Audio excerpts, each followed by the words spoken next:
This is Ag Matters PM from the Iowa Agribusiness Radio Network, brought to you by the Iowa Soybean Association, your daily recap of the information that affects Iowa's farmers, producers, and consumers, right here in the heart of the heartland. With reports from our award-winning broadcast team of Dustin Hoffman, Riley Smith, and Mark Magnuson. Now, from the IARN studios in Des Moines, here's Riley Smith. Well, good day and welcome to Ag Matters PM from the Iowa Agribusiness Radio Network. I'm Riley Smith. Today is Friday, June 9th, 2023. We're so glad you could join us for today's show. In today's episode, I talk with Dr. Cline of Boehringer Ingelheim about a new oral gel vaccine against Lawsonia and Salmonella. We also have a check of that ag weather outlook, but first, let's run down the markets. It's time now for the Ag Matters PM Closing Market Summary, your source for market analysis and settlement prices from the day's trade in Chicago, courtesy of the folks at agmarket.net. At the end of another trading day in the ag marketplace, we're back in the office today talking with Curt Kimmel of agmarket.net. First off, Curt, how are those grain markets looking today? Well, they held in there fairly well. What a roller coaster of a week. We saw the dam in Ukraine be blown up. We've seen weather maps flip-flop back and forth, and we finished here somewhat constructive with that monthly supply demand report coming in about as right what the trade was looking for. That corn estimate was only off by about 3 million bushels on the average trade guess. Corn ending stocks, old crop, expected to be about 1.45 billion bushels. That's 35 million bushels more than the last month. But overall, just pretty close to what they're looking for. The thing is, they lowered the exports demand a little bit. We'll see how that unfolds. I think probably on old corn, it'll come down to the grain stocks report at the end of June. That will give us an actual inventory number to work with. And how they'll adjust that is probably in the feed use category. But the number we saw was doable. New crop corn estimate carryout was raised by about 35 million bushels because we got more inventory from the old crop corn. As far as the new crop corn numbers, yield, acres, everything's the same there. It's a little too early to address yield. Where I'm at, my yard's brown. Corn's hanging in there for the most part. I think it's due to the cooler nights. And what they'll focus on is the June acres report, see if there's any revisions there on that. Bean-wise, raised bean ending stocks, old crop bean ending stocks by 15 million bushels.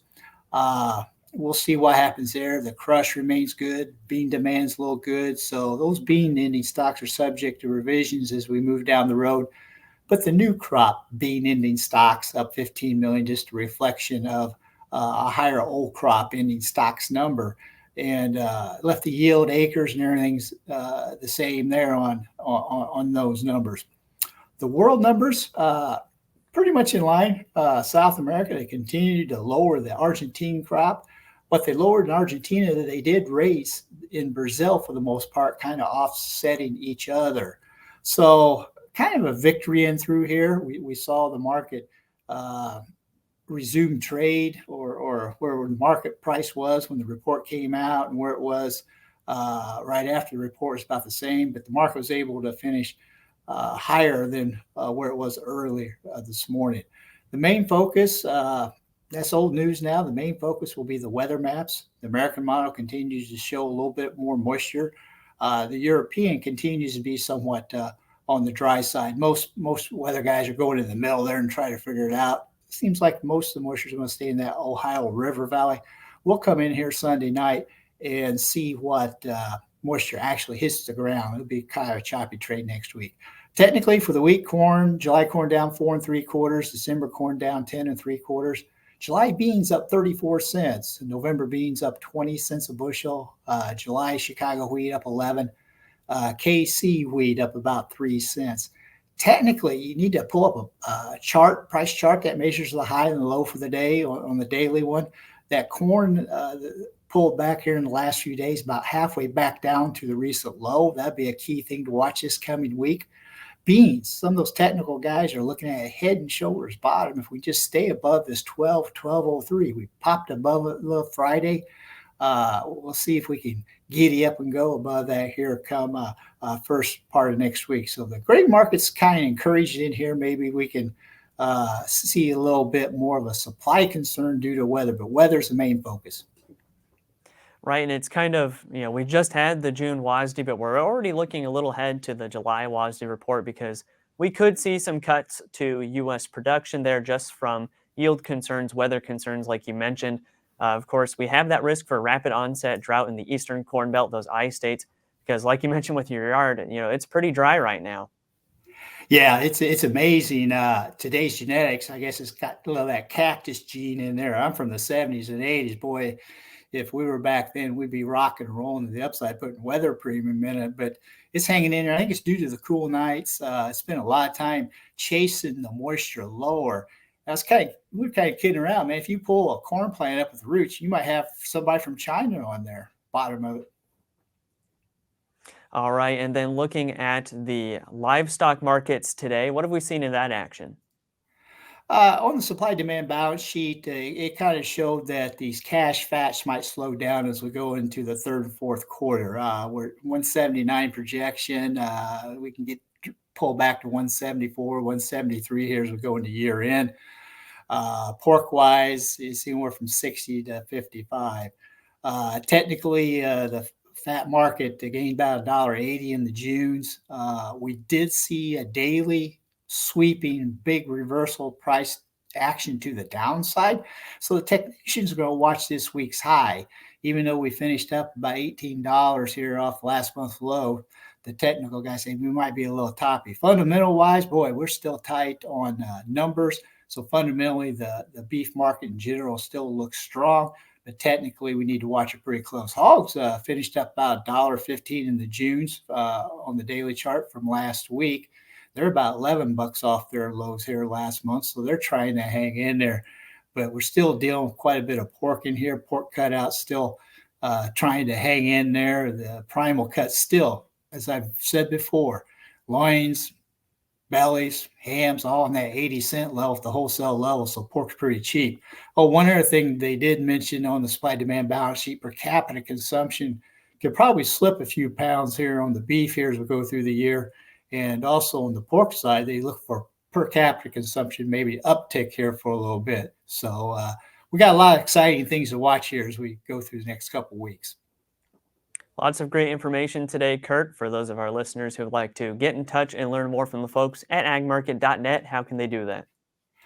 You can give us a call here. We're in Normal, Illinois, 1-800-779-1515, or else you can go to the agmarket.net website. Click on the link up there. It'll take you intel. It'll take you to where most of our team's research news is. And boy, they've been doing a great job of presenting all the facts to take a look at there. Thanks for taking the time to visit with us today, Curt, as always, and we look forward to chatting with you again soon. Have a great weekend. Very good. Take care. That again was Curt Kimmel of agmarket.net. We'll go ahead and take a look at how those numbers close. That's courtesy of the folks at Bar Chart. At the close, July corn down 6 even at 604 1/4. December new crop down 2.5 at 530 1/2. July soybeans up 23 1/4 at 1386 1/2. November new crop up 15 1/4 at 1204 1/4. July soybean meal down 680 at 397.20. Soybean oil up 209 at 54.59. Chicago wheat up 4 even at 630 1/4. Minneapolis spring wheat down 4 even at 811 3/4. Kansas City hard red wheat down 7 even at 797 3/4. July oats up 2 1/4 at 358 1/2. On the Merc, June live cattle down 55 at 178.22. August feeders up 35 at 239 even. June lean hogs up 20 at 87.87. Pork cutout up a nickel at 88.75. June class 3 milk down a nickel at 15.10. And that's been a check of the markets here on Ag Matters PM. We're going to go ahead and take a quick break to hear from our sponsor, the Iowa Soybean Association and the Soy Checkoff. When we come back, I talk with Dr. Cline of Boehringer Ingelheim. This is Ag Matters PM. Iowa Soybean Association is driven to deliver for Iowa's 40,000 soybean farmers. We're proud to provide objective agronomic research, a helping hand with soil and water stewardship, and timely industry news powered by the Soybean Checkoff. Learn more at iasoybeans.com. Welcome back to Ag Matters PM on the Iowa Agribusiness Radio Network. I'm Riley Smith. Recently, Boehringer Ingelheim announced a new oral gel administration method for their Lawsonia and Salmonella vaccines. Now, of course, Lawsonia causes ileitis in pigs, and Salmonella we are all very familiar with. Just in general, while these aren't lethal diseases, lethal problems that we get from those pathogens, these pigs are still seeing, welfare issues and weight gain issues from that. So obviously, you want to make sure to take care of that. Boehringer Ingelheim recognized the labor challenges that we're having, and of course, with pigs being so ornery, you need to have an easy way to apply that vaccine. So we had a great conversation on that new oral gel vaccine process and just the benefits it provides for swine producers. Well, we are here at day one of the World Pork Expo talking with Dr. Greg Cline of Boehringer Ingelheim. Now, last year, if you remember, we talked about Lawsonia and Salmonella and how we can get kind of those co-infections from that, as well as some treatment options. Mostly oral injections is what we were looking at there. This year, we have a new treatment option with that oral gel. But first off, Greg, just tell us a little bit, give us a little bit of a refresher on specifically Lawsonia and then as well Salmonella, and then why producers need to look out for that. You know, Riley, we've known for decades that Lawsonia intracellularis, when we've done surveys, ag surveys, that over 90% of the farms in the United States feel they have had Lawsonia or currently do have Lawsonia. It is very common. It's a bacteria that infects and causes disease in the terminal portion of the small intestine, usually going to be observed by a diarrhea. Now, the Salmonella, while not quite as common, not quite as ubiquitous as the Lawsonia, is still incredibly common. In my estimations, it's a very difficult problem with Salmonella, especially in the nursery pig. Just a tough situation, and so it's one we're really important that we control it through the use of vaccines. Now, what we're here today to talk about is one of the things that we've kind of been looking at is, can we make the process of oral vaccination even easier than it has been? So traditionally, our two methods of administering the vaccine has been picking up pigs and squirting it in their mouth. Now, Riley, that's a pretty ornery process. You know, it takes a lot of time, it's not especially easy, and it takes workers away from doing other things. It's not the preferred method. Preferred method in the past of administering Lawsonia and enterosal Salmonella TC has been through the use of the medicated proportioner, traditionally 2 weeks or so post-weaning. So was looking, is there an easier way to do that? So still administering the vaccine orally, if we combine the enterosal ileitis and the enterosal Salmonella TC with a gel product, what happens if we administer it onto the comfort mat in the farrowing crate? It's an easy process to administer. And so one of the things I will tell you, a month or so ago, went out and vaccinated some pigs. It was a small farrowing house, small farrowing room is 48 crate room. We vaccinated that entire farrowing room in 3.5 minutes. Now that's a pretty nice process. And so it's just as simple of administering 120 mLs of the gel product along with the appropriate number of doses of the vaccine into the crate. Like I said, it's super easy. Now, the farm personnel that administered that vaccine into the crate, they were so excited at the end of it. It's just, I want to do this again, because it's so easy, it's so fast, it's so precise. You see the vaccine there, the pigs, and if you stand back, the pigs are going right to the vaccine. And they're just, what is this? They're doing normal pig stuff, and they self-administer and orally take up the vaccine in that way. Now, we was concerned, okay, well, does the pig get enough of a dose? Does this really work? And so we did some challenge studies on that. And the challenge studies, we showed no, the pig responds normally and is protected, with these two vaccines administered that way. So in times where labor's tough, in times where our labor is anything that we can do to enhance the ease of administration, the efficacy, the precision with which we're administering the vaccine is a positive thing in terms of feeling like we get the vaccine administered correctly. Right, and we know as well that the easier you make it, the more consistent you make it as well. And having it to where anybody can administer that vaccine is always a good thing that we want to see. It really help with that consistency. Now, to have that gel, are these pigs then in the crate just chewing on something to get that gel applied, and like you said, self-administering it? Well, when we say gel, it's not going to be like Jell-O, okay? It's just going to be a little more viscous than water. And so the normal behavior of the pigs, they're not having to chew anything. They're just nosing it. They're getting it in their mouth. They're picking it up. And, within just a little while, that 120 mLs is gone, and the pigs are, vaccinating themselves in an easy manner like that. So pigs like it. They're attracted to it. And it just seems very effective. But you said a mouthful. If we can be more efficient, it's better. And just thinking of the pigs in there, are they all getting roughly the same amount, or is it just kind of a way where it works out to no matter how much they get, they're getting that amount that they need? Yeah, that's the interesting thing. We want to deliver enough volume so that all the pigs have an opportunity in 4 to 6 hours, that they have an opportunity to come and explore what is in front of them. And when we do the pig behavior studies, we see that time frame, 4 to 6 hours, is enough. The color of the gel, the flavor and things all draw the pigs to it. And it's in everything that we've done, we've done challenge studies, empirical data where people have vaccinated this way for over a year, really satisfied with the results. Right, and I mean, we know that pigs are curious anyway, so if you put really anything in there with them, they're going to run around and mess with it and explore that a bit. So, was that just kind of the effort of wanting to find an easier way that kind of brought up this discovery, or was it just kind of an aha moment where you realize it's like, well, they're curious animals, let's just put it in front of them and see what they do? For the last 20 years, that's a great question. For the last 20 years, there's been interest. Can we apply avirulent organisms to the udder of the sow in a method to prevent infection in pigs? And, I think back years ago, Carlos Bijuan at the University of Minnesota kind of pioneered some of that work. And so that was really where we started thinking. And then, well, can we do better in applying it to the udder? Well, applying it to the comfort mat seemed like a lot better way. You apply 120 mLs to the udder of a sow, it's going to run off in the pit, So the comfort mat seemed like a more logical way. That's how the progression kind of occurred. All right. Is there anything else, just on the vaccine side of things, or specifically with Lawsonia and Salmonella that our listeners and viewers should know about today?